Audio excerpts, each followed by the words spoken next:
Hello and welcome by this new video. Vandaag gaan we verder en... Tu fais quoi là? Bah, c'est une vidéo sur les Pays-Bas, donc je parle néerlandais. Ah, tu parles néerlandais? Bah ouais, et parfaitement en plus. Ah d'accord, bah autant pour moi. Ouais. Bref. Oui. Vandaag gaan we verder en Non mais attends, tu lis là? Hein? Tu lis? Non. Bah si, tu lis. Bah non. Bah si, t'es sur Google Traduction là. Bah n'importe quoi. T'es sûr? Bah ouais. D'accord. C'est bon? Je peux reprendre? On y va, on me laisse tranquille, on commence? Ouais, vas-y. Ouais. Merci. J'en étais où moi? Oui. En andere verandse on the... Mais... On the kin? Non mais... On the kin van de... Mais il se fout de ma gueule? Geschiedenis van Nederland. Ah, tu me fatigues. Comme on l'a vu dans la première partie, que je vous invite fortement à aller voir si c'est pas encore fait, le lien est juste ici et dans la description, les Pays-Bas ont une histoire assez complexe. En effet, le pays est sujet à de nombreux changements d'autorité, de régime et de gestion, chacun marqué par des conflits plus ou moins sanglants. Pour rappel, du 8e siècle avant notre ère à la fin du 16e siècle, les actuels Pays-Bas sont tour à tour. Un territoire occupé par des tribus germaniques, rejointes plus tard par des tribus celtes, une partie de l'Empire romain, des royaumes germaniques indépendants, une partie de l'Empire carolingien, le royaume de Francie-Médiane, un territoire occupé par les Vikings, une partie du Saint-Empire romain germanique, les Pays-Bas bourguignons des Valois, les Pays-Bas autrichiens des Habsbourg, appelés les 17 provinces à la suite de leur unification menée par Charles Quint, et les Pays-Bas espagnols de Philippe II et de ses descendants, eux aussi membres de la maison Habsbourg. Puis, des troubles politiques et religieux déclenchent en 1568 la guerre de 80 ans entre les 17 provinces et la monarchie espagnole, durant laquelle les territoires du Nord se révoltent avant de proclamer l'indépendance de la République des Provinces-Unies le 26 juillet 1581. Conséquence directe de cette émancipation, le pays connaît une période de prospérité remarquable qui le propulse parmi les plus grandes puissances du monde, et ce pendant plus de 115 ans. C'est ce qu'on appelle le siècle d'or néerlandais, et c'est le sujet de la vidéo d'aujourd'hui. La noblesse néerlandaise ayant vu son pouvoir s'amoindrir au cours de la guerre de 80 ans, la République des Provinces-Unies est dirigée par une oligarchie de bourgeois commerçants. Et comme à l'époque essor rime avec commerce international, une large flotte de navires néerlandais part pour l'océan Indien en 1598. Après 4 ans d'expédition, celle-ci revient avec les coffres pleins en 1602 après un passage au Japon puis en Chine. Face à ce succès plus que concluant, la Compagnie néerlandaise des Indes orientales, abrégée en VOC, est fondée à Amsterdam le 20 mars de la même année. Dotée d'un capital de 6,5 millions de florins dès sa création, la VOC dispose au cours de son histoire de 4700 navires, 40 grands vaisseaux militaires et 150 000 employés, pour un volume commercial de 1,6 milliard de florins au XVIIe siècle. Le rayonnement de la compagnie est d'ailleurs si large qu'elle est même considérée comme la toute première entreprise multinationale. Dès lors, vous en conviendrez, pourquoi se limiter à une compagnie œuvrant dans les Indes orientales? Ouais, bof. Bah, les Néerlandais, eux en tout cas, en ont convenu, et créent la Compagnie néerlandaise des Indes occidentales le 3 juin 1621. Celle-ci, surnommée la WIC ou GWC, se voit accorder, comme son nom l'indique, le monopole du commerce vers l'ouest, et est en charge du transport d'esclaves entre l'Afrique et les Amériques.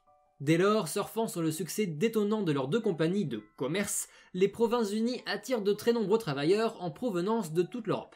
Elles profitent ainsi d'un boom économique phénoménal et deviennent rapidement la première puissance commerciale mondiale.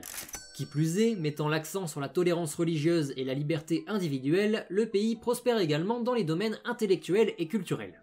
Pour preuve, les centres d'imprimerie et d'édition, ainsi que les universités prestigieuses du pays, et notamment celle de Leyde, la toute première université néerlandaise fondée en 1575. Écrivains, scientifiques et artistes viennent alors s'épanouir en nombre dans les grandes villes et façonnent leur réputation, à l'image par exemple de Spinoza, de Vermeer et de Rembrandt. Ah tiens, je savais pas qu'ils venaient de là-bas les chanteurs du générique de Friends. Bon, évidemment, au XVIIe siècle, qui dit pays européen très prospère dit généralement colonialisme. Eh bien, les Provinces-Unies ne dérogent pas à la règle, puisqu'elles mettent en place un empire colonial qui s'étend aux 4 coins du monde et dont on retrouve aujourd'hui les traces sur tous les continents. Les fondations de cet empire sont posées en Asie en 1610 lorsque la VOC débarque sur l'île indonésienne de Java. 9 ans plus tard, celle-ci rase la cité de Jayakarta et y fonde à la place Batavia, la capitale de son flanc asiatique. Par la suite, après avoir étendu leur pouvoir sur d'autres îles d'Asie du Sud-Est, les Provinces-Unies les regroupent sous le nom d'Indes orientales néerlandaises.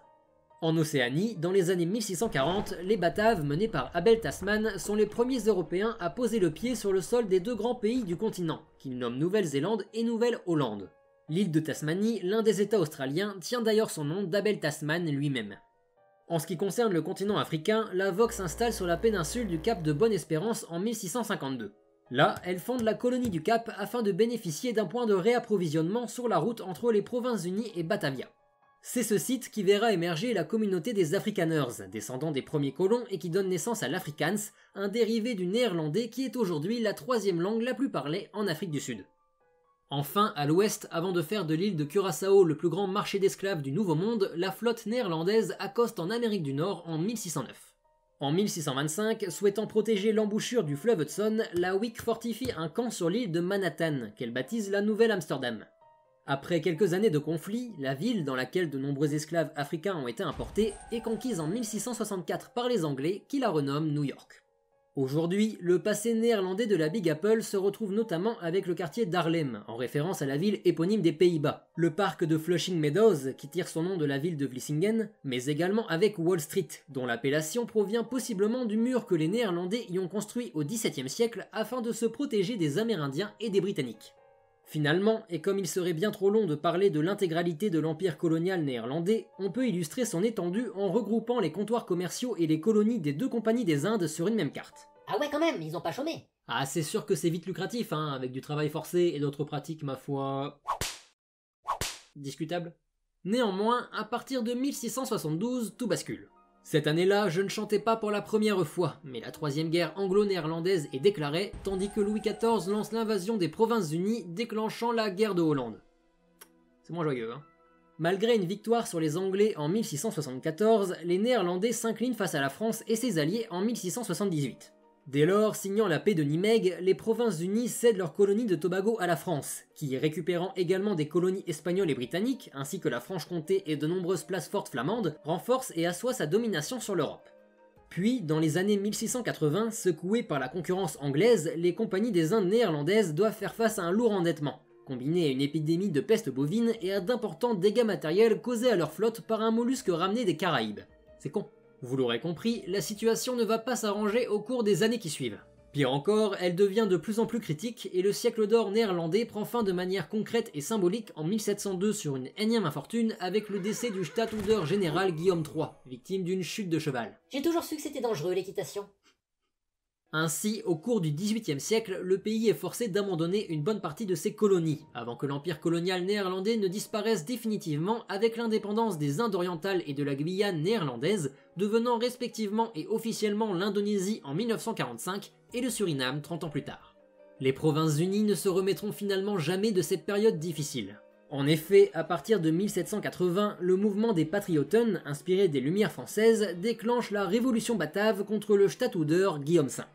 En 1785, le gouverneur, dépassé, s'exile en Grande-Bretagne, donnant ainsi aux contestataires la possibilité de se soulever dans les grandes villes, de renverser les administrations et de fonder la République batave, mettant ainsi un terme à l'ère des Provinces-Unies après plus de 2 siècles d'existence.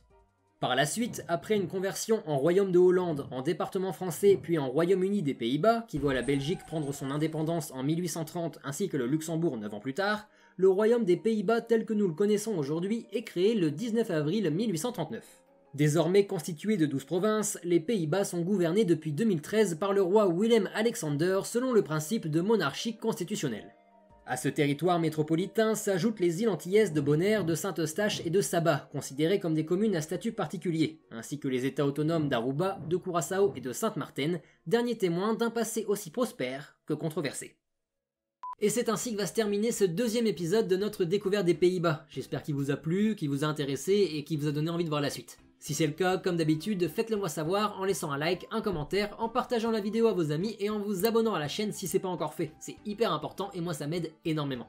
Pensez aussi à me suivre sur les réseaux sociaux pour ne rater aucune actu. En attendant, nous on se retrouve dans 3 semaines pour une prochaine vidéo. C'était l'Explorator. A plus tard.